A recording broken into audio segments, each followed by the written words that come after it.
قندیل بلوچ، جی ہاں، ہم بات کر رہے ہیں پاکستانی ماڈل، اداکار، حقوق نسواں کی علم بردار اور سوشل میڈیا کی مشہور شخصیت قندیل بلوچ۔ قندیل بلوچ کا اصل نام فوزیہ عظیم ہے۔ قندیل بلوچ 1 مارچ 1990 کو ڈیرہ غازی خان میں پیدا ہوئیں، لیکن قندیل بلوچ کی پرورش جو ہے وہ شاہ سرودرین میں ہوئی، اور قندیل بلوچ کے 6 بھائی اور 6 بہنیں ہیں، اور بلوچ فیملی سے ان کا تعلق ہے۔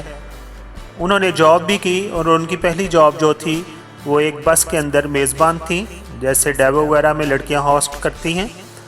ابھی ہم ان کے فنی کیریئر کا دیکھتے ہیں کہ انہوں نے کہاں سے آغاز کیا۔ قندیل بلوچ کی شہرت کا اگر دار و مدار جو تھا وہ سوشل میڈیا پر ان کے مراسلے تھے، جن میں تصاویر، ویڈیوز اور تبصرے شامل ہوا کرتے تھے۔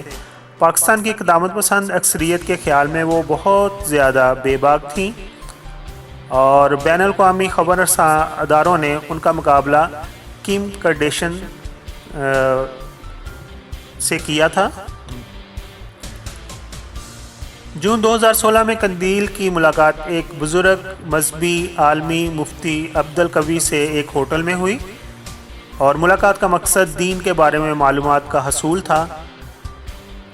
تاہم اس ملاقات سے سوشل میڈیا پر ہنگامہ کھڑا ہو گیا، اور ان کی تصاویر انتہائی تیزی سے پھیلنے لگیں۔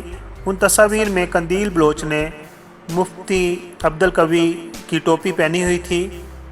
نیز اس ملاقات کے نتیجے میں مفتی عبدالقوی کو پاکستانی مذہبی کمیٹیوں میں اپنے عہدے سے ہٹا دیا۔ اس سے قبل قندیل بلوچ کو سوشل میڈیا پر اس وقت زیادہ توجہ ملی جب انہوں نے اعلان کیا تھا کہ اگر پاکستان 18 مارچ 2016 کو بھارت کے خلاف T20 مقابلہ جیت گیا تو وہ ایک رقص کریں گی۔ کیسا رقص کریں گی یہ میں بتانا نہیں چاہتا، اور یہ رقص انہوں نے شاہد فریدی کے نام کیا ہوا تھا، اور ان کی یہ خبر سوشل میڈیا پر جنگل کی آگ کی مانند پھیل گئی، مگر پاکستان اس مقابلے میں ناکام رہا۔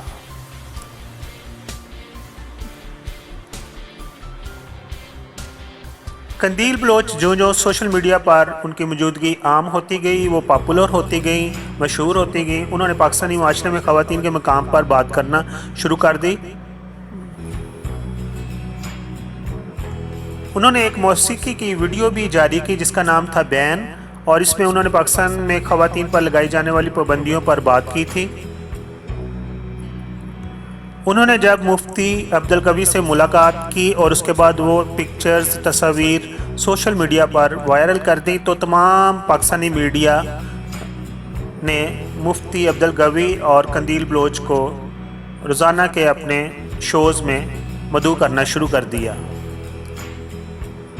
اور سیم اسی وقت ہی قندیل بلوچ کے سابقہ شوہر کی جانب سے بھی ایک ویڈیو اور ایک انٹرویو ایک مقامی ٹیلی ویژن پر آیا،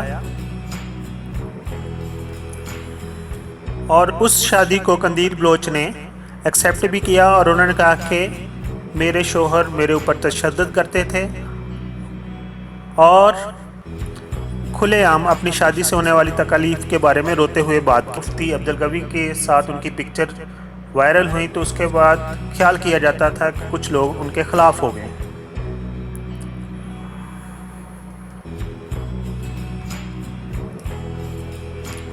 پولیس نے ان کو کوئی مدد فراہم نہیں کی۔ انہوں نے کہا کہ آنے والی عید الفطر کے بعد وہ پاکستان سے باہر منتقل ہو جائیں گی کیونکہ ان کی جان کو خطرہ ہے۔ ابھی بات ہم کرتے ہیں قندیل بلوچ کی ذاتی زندگی کے بارے میں۔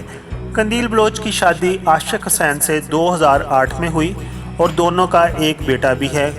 قندیل بلوچ نے 1 سال بعد اپنے شوہر سے علیحدگی اختیار کر لی، اور ان کا کہنا تھا کہ ان کا شوہر ان پر تشدد کرتا ہے۔ قندیل بلوچ کی دوسری شادی کے بارے میں بھی اطلاعات آتی رہیں، لیکن اس کے بارے میں کوئی جامع خبر نہ مل سکی۔